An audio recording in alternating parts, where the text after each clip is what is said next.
আমরা 16 বছর যাবৎ ভোট দিতে পারি না। এখানে যুবক ভাইরা যারা আছেন, বিশেষ করে 30-35 বছরের নিচে যারা, তারা জীবনে কোনোদিন ভোট দিতে পারেননি। ঢাকা জেলা বিএনপির উদ্যোগে আজকে এই জনসভায় আজকে আমার মনে হয় যে দলীয় একটা সিদ্ধান্ত আসবে।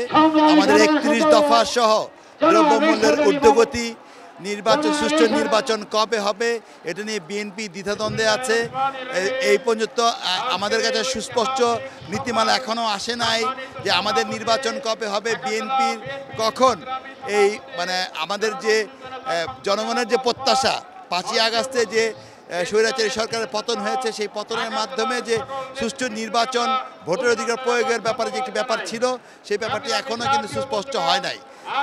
আমাদের কাছে এখান থেকে মনে হয় দাবি হবে উপদেষ্টাদের কাছে, প্রধান উপদেষ্টা সহ সম্মানিত উপদেষ্টার কাছে, যে আগামীতে বিএনপির সুষ্ঠু নির্বাচনের মাধ্যমে গণতান্ত্রিক সরকারের হাতে যেন তারা নির্বাচনের শাসনভার বুঝিয়ে দেয়।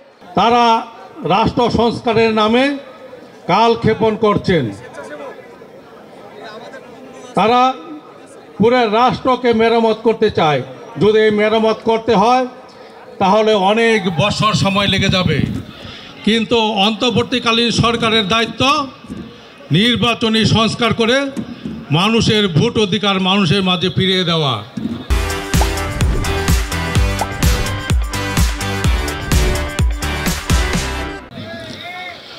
আমরা 16 বছর যাবৎ ভোট দিতে পারি না। এখানে যুবক ভাইরা যারা আছেন, বিশেষ করে 30-35 বছরের নিচে যারা, তারা জীবনে কোনোদিন ভোট দিতে পারেননি। ভোট কিভাবে দিতে হয় তাও আপনারা জানেন না। সুতরাং পুরা জাতি ভোট দেওয়ার জন্য অপেক্ষা করে আছে। আমরা এই অন্তর্বর্তীকালীন সরকারকে সহায়তা করতে চাই, কিন্তু আপনারা যদি সহায়তা না নিয়ে,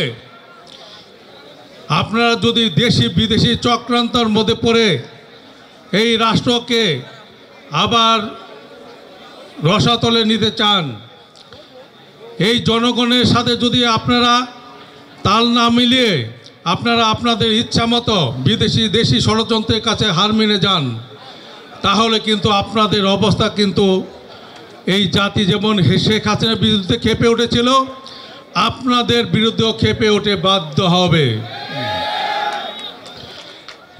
আজকে প্রথম আলো নিউজে দেখলাম বাংলাদেশ নাগরিক পার্টি নামে একটি নতুন দল আসছে।